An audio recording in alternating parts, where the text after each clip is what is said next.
I think we all were like, does there need to be a third film? And if so, why? And I think we're all relieved to be recording this now and getting a sneak preview at this story and realizing this has a reason to exist. And it's really exciting. Zuri Hall here at D23 with the cast of Frozen 3 now. We're headed into 3 and so excited. So let's just dive right in. Where do we find the Arendelle gang at the beginning of this third film? Well, they're obviously more mature. We've grown up a little bit, not just us, but the whole family. And the dynamics are shifting as a family does, particularly with the opening being this long-awaited and very obvious wedding between Anna and Kristoff. And, you know, Kristoff being a brother-in-law to Elsa now, it changes the family dynamics a little of who is who's number one. Exactly. Because previously the sisters had this promise of always to be the number one. So how does that shift? And then, of course, the plot takes us on a huge adventure. Definitely their biggest adventure yet. We love an adventure. Josh, please tell me Olaf is planning the wedding. Oh, Olaf thinks he's getting married alongside Kristoff and Anna. I think he very much thinks that it's a throuple. Okay. And is really committed to seeing it through. So, you know, but Olaf also finds a little love along the way in this one too, which I think is very exciting. Well, I have a question here because, you know, this isn't going to air until after tonight's presentations. I hear Olaf has a little love song, perhaps. He perhaps does have a love song. Might Olaf be finding love? Olaf, I think, as Kristen said, each one of our characters is evolving in this one. We're all, and it's the beauty of the Frozen franchise is it's really about an evolution of these characters. Yeah. Their interdynamics, but also their own sort of like search of themselves and where they are in life. And for Olaf, he's discovering what love is, complications and all. Yeah. And so he meets a little someone along the way, perhaps. Okay. That's a tease if ever I heard one. Thank you for that. Yes. And we do have, all we can say is there is a female villain. Ooh. And Elsa will have met her match. That's all we can female villain who may or may not have met her match. Yes. Okay. I will take that. We will take anything we can get right now. When it comes to the music, obviously the soundtracks are incredible. What can you tease about, if anything, the music that we can expect, what we've loved, what might be pushing the envelope or evolving in some way? It'll definitely be what you know and love because it's Bobby and Kristen Lopez, and they know what they're doing. You know, they pull from so many different areas. Like they'll be watching a film and have a feeling and go, we should write a song like that for Olaf. Yeah, they don't limit themselves. They do not limit themselves. Right. So and yet it all comes together and feels I did not have congruent. a disco number on my bingo card when I signed up for Frozen 3. But it felt right. But it feels right. And the thing about them is I can't think, and maybe I'm missing it, but I can't think of many musical franchises where the music is as consistent as it is in the Frozen universe. Yeah. And Bobby and Kristen have somehow done it again, where each of these songs is not only an earworm, but it pushes the story and along. The characters forward. It's an unbelievable gift. Yeah. They really are just tremendous. And you mentioned this Frozen universe. The original film, we're in the summer. Frozen 2 takes us into autumn.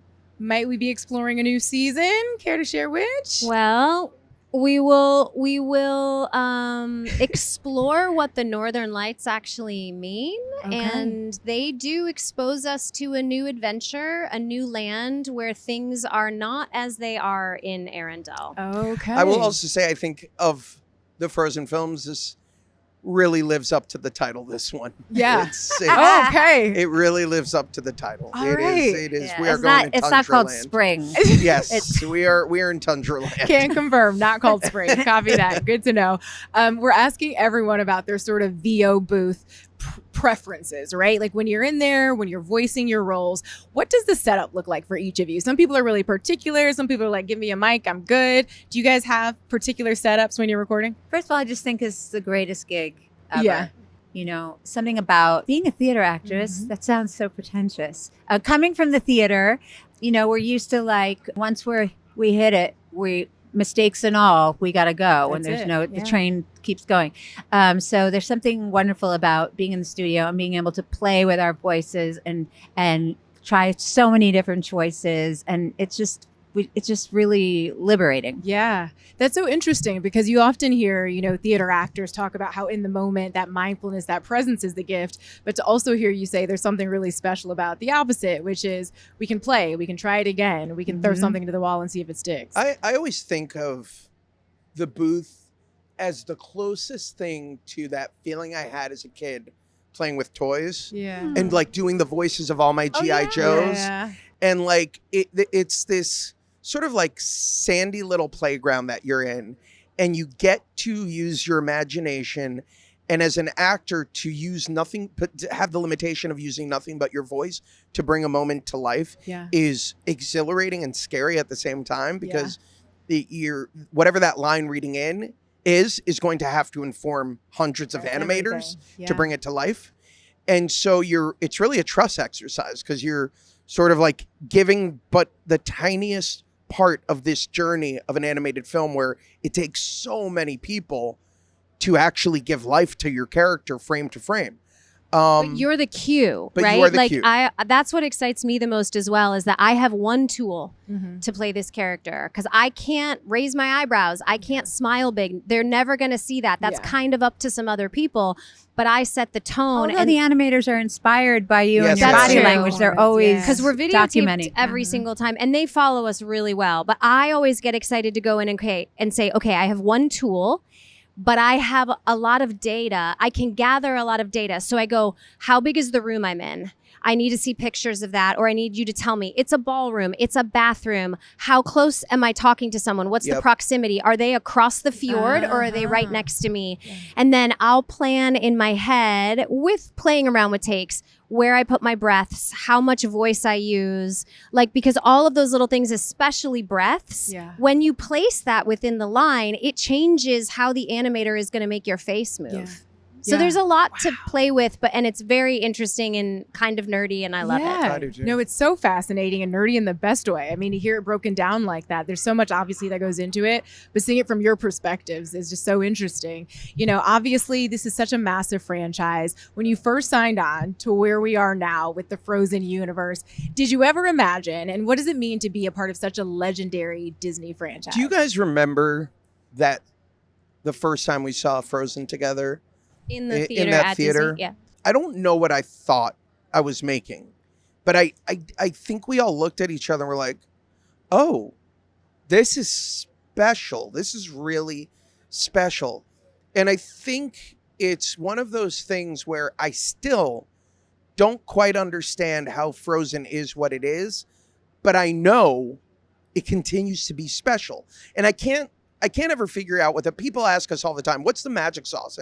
And I really do think that the central part of what makes it so magical is these two, and this story of two sisters who love each other so fully that they are willing to do anything for that. It really is it's something that I said this before. I see it in my girls. I see them relating to these characters and wanting to live up to what you guys put out there, and to see the growth of these characters. And I think we all were like, does there need to be a third film? And if so, why? And I think we're all relieved to be recording this now and getting a sneak preview at this story and realizing this has a reason to exist. And it's really exciting. And we know 3 and 4 are coming. Are you recording them both at the same time, or is it Frozen 3 first, then Frozen 4? We are doing 3. Yeah. Mm-hmm. And we're getting previews of what's to come. Okay. All right. I love it. Right? Yes. Unless right? you two Josh know was more like, than can't I do. confirm. We did not. They're like, just cut. Maybe they're the mic. recording 4. And Moving on. No. Who knows? Yeah. Who knows? We'll see. We'll see when it happens. To wrap things up, I want to play a quick game of Concession Confessions, okay? We go to the movie theaters. We love it. Where do you like to sit in the theater? Far back. Far back. Okay. I'm farsighted. Okay. I can okay. almost so you got see a back row. almost nothing up close.